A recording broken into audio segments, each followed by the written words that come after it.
الله أكبر الله أكبر لا إله إلا الله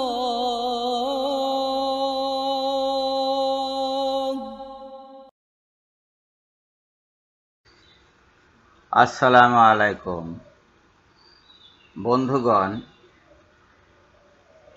এই ফিতনার যুগে সবকিছু বিতর্কের বিষয় হয়ে গেছে। বিতর্ককারীরা, ফিতনাবাজরা এমন কোনো বিষয় নাই যার উপরে বিতর্ক না করে। প্রত্যেকটা বিষয়েই তাদের একখানা কথা আছে, এবং যে কথাখানা তারা বলেন সে কথাখানা সাধারণত সত্যের বিরোধী অবস্থানে থাকে। সহজ কথা এবং সত্য কথা তারা কখনো বোঝেও না, বলেও না। এই যেমন ধরুন, নামাজের শেষে মোনাজাত, এটা হয়ে গেছে এখন বিতর্কের বিষয়। অনেকেই বলে যে নামাজের শেষে মোনাজাত নাই। কেন নাই? রাসূল সাল্লাল্লাহু আলাইহি সাল্লাম নাকি কখনো করেননি। তুই জানলি কেমনে? তুই কি তখন ছিলি? তুই তো তখন ছিলি না যে উনি মোনাজাত করেন নাই, কেমনে দেখলি? বিতর্ককালে সে যুক্তি দিচ্ছে যে কোনো প্রমাণ নাই যে রাসূল সাল্লাল্লাহু আলাইহি সাল্লাম সম্মিলিতভাবে মোনাজাত করেছেন, নামাজের পরে মোনাজাত করেছেন, এটার কোনো প্রমাণ নেই। তাকে যখন প্রশ্ন করা হয় যে তিনি যে মোনাজাত করেননি তার কোনো প্রমাণ আছে, সে সেটা দিতে পারে না। মানে এখানেও প্রমাণ দিতে পারছে না, ওখানেও প্রমাণ দিতে পারছে না, তারপরেও সে স্থির সিদ্ধান্তে পৌঁছাচ্ছে যে সম্মিলিত মোনাজাত নাই, নামাজের পরে মোনাজাত নাই। কাহাতক সহ্য করা যায়? কোরআনের 153 নম্বর আয়াত, সূরা বাকারা।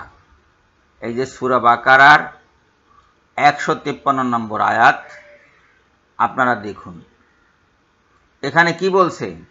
হে বিশ্বাস স্থাপনকারীগণ, মানে ইয়া আইয়ুহাল্লাযিনা আমানু, ইয়া আইয়ুহাল্লাযিনা আমানু, তোমরা ধৈর্য ও নামাজের মাধ্যমে সাহায্য প্রার্থনা করো, নিশ্চয়ই আল্লাহ ধৈর্যশীলগণের সাথে আছেন। ইয়া আইয়ুহাল্লাযিনা আমানু আস্তাইনু বিস সাবরি ওয়াস সালাতি, সাহায্য প্রার্থনা করো ধৈর্য ও নামাজের মাধ্যমে। তার মানে নামাজের সাথে মোনাজাত অবশ্যম্ভাবী, এটা অস্বীকার করার কোনো উপায় নেই। এখন নামাজের ভিতরেও মোনাজাত আছে, নামাজের পরেও মোনাজাত আছে। নামাজের পরে মোনাজাত করতে সমস্যা কি?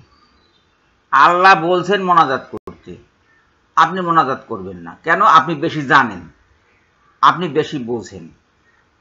রসুলগণের চাইতে বেশি বোঝেন, রসুলগণের সাহাবী চাইতে বেশি বোঝেন, আলেমগণের চাইতে বেশি বোঝেন, ইমামগণের চাইতে আপনি বেশি বোঝেন।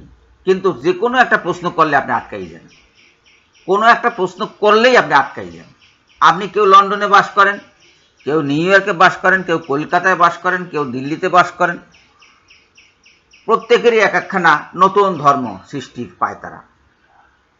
গৌহাটিতে বাসকারী এক ভদ্রলোক, উনি এমনভাবে কথা বলছেন মনে হচ্ছে যেন দুনিয়া জাহানের সমস্ত বিদ্যা ওনার পেটের ভিতরে চলে গেছে, মানুষের মাঝে আর কিছু নেই। আল্লাহ বলছেন যে সালাতের মাধ্যমে তোমরা সাহায্য প্রার্থনা করো। তা সালাতের মাঝে সাহায্য প্রার্থনা কোথায় আছে? দুই সিজদার মাঝখানে একটি প্রার্থনা আছে, সেটা ঠিক আছে, সবাই তো সেটা জানেও না, সেটা করেও না।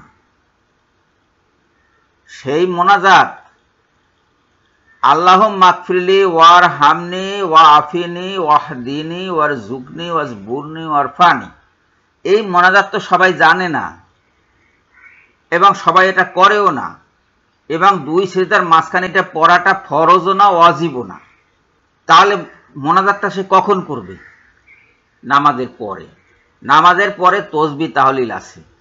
আল্লাহ পাক বলছেন যখন নামাজ শেষ করো তখন তোমরা বসে শুয়ে দাঁড়িয়ে যেভাবে খুশি তসবিহ জপো আল্লাহর নামে।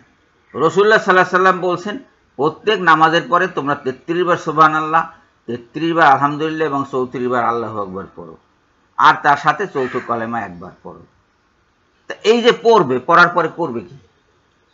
পড়ার পরে উঠে চলে যাবে? আল্লাহর কাছে মোনাজাত করতে হবে। মানুষের যা দরকার তা সে চাইবে। আল্লাহ চান যে মানুষ তার কাছে চাক, আর না এই আয়াত থাকতো না। এই যে এখানে আয়াতটি দেখুন, সুস্পষ্ট রূপে এই আয়াত বলছে যে আল্লাহর কাছে তুমি চাও, আল্লাহর কাছে তুমি প্রার্থনা করো। এককভাবে করলেও হবে, সম্মিলিতভাবে করলে হবে। এখানে দেখুন এই তোমরা, তোমরা, এই তোমরার অর্থ কি? বহু বচন। তো সম্মিলিত মোনাজাত সমস্যা কি? একক মোনাজাত যেমন চলবে, সম্মিলিত মোনাজাত তেমনি চলবে। সম্মিলিতভাবে যখন আমরা সালাত আদায় করব তখন আমরা সম্মিলিতভাবে মোনাজাত করব, এককভাবে যখন নামাজ আদায় করব তখন আমরা এককভাবে মোনাজাত করব আল্লাহর দরবারে। এটা মনে রাখতে হবে। এবং প্রত্যেক নামাজের পরে আমরা কিছু সংখ্যক দরুদ পড়ব। নামাজের ভিতরে দরুদ আছে, নামাজের বাইরেও আমরা দরুদ পড়ব। দরুদ ছাড়া ইবাদত কবুল হয় না। আমি জানি যে এখনই কোনো বিতর্ককারী আমার সাথে আবার বিতর্ক শুরু করে দিবে। বিতর্ককারীদের কাছ থেকে আল্লাহর কাছে পানা চাই। যেসব আলেম কোরআনের তাফসির করেছেন কিংবা হাদিস গ্রন্থ সংকলন করেছেন, সেই সব আলেমের সামনে এখনকার এইসব বিতর্ককারীরা কিছুই না, মাসির পর্যায়ে পড়ে না। এগুলো গোলমালের জন্মদানকারী, ফিতনাবাজ, ফিতনা সৃষ্টি করছে সমাজে। এদের থেকে আল্লাহর কাছে আমরা পানা চাই। আসুন প্রত্যেক নামাজের পরে কিছুক্ষণ তসবিহ তাহলিল করে আল্লাহর কাছে প্রার্থনা করি। আমাদের যা দরকার আমরা তা চাই। একটা কথা হয়তো কেউ বলে বসবে যে আল্লাহর কাছে চাইতে হবে কেন? আল্লাহ কি দেখে না আমার কি প্রয়োজন? না, আল্লাহ দেখেন, তারপর আপনাকে চাইতে হবে। হযরত আইয়ুব আলাইহিস সালাম সুদীর্ঘকাল রোগ ভোগের পরে যখন ডুকরে কেঁদে উঠলেন একদিন, তখন হযরত জিবরাইল আলাইহিস সালাম এসে তাকে বললেন যে হে আল্লাহর নবী, আপনি আল্লাহর মোনাজাত করুন। হযরত আইয়ুব আলাইহিস সালাম বললেন যে আল্লাহ কি দেখেন না আমি কি অবস্থায় আছি? জিবরাইল আলাইহিস সালাম বললেন যে তারপরও আপনাকে চাইতে হবে। তখন তিনি চাইলেন, মোনাজাত করলেন। হযরত আইয়ুব আলাইহিস সালাম চাওয়ার পরে আল্লাহ তাকে আরোগ্য দান করলেন। বিষয়টা এমনি, আল্লাহর কাছে চাইতে হবে। আল্লাহ পছন্দ করেন যে বান্দা তার কাছে চাইবে। কেন পছন্দ করেন? এই চাওয়ার মধ্যে আনুগত্য আছে, চাওয়ার মধ্যে ইবাদত আছে। যে আল্লাহর অনুগত নয়, আল্লাহ যে বিশ্বাস করে না, সে তো আল্লাহর কাছে চাইবে না। আল্লাহর কাছে আপনি যতক্ষণ না চাইবেন ততক্ষণ ধরে নেওয়া হবে যে আপনি আল্লাহ বিশ্বাস করেন না, আল্লাহর অনুগতও না, এবং সবকিছু যে আল্লাহর কাছ থেকে আসে সেটাও আপনি বিশ্বাস করেন না। আসুন আমরা সঠিক সরল পথে অগ্রসর হই, মোনাজাত করি। সবাইকে ধন্যবাদ জানিয়ে এখনকার মতো বিদায় হচ্ছি।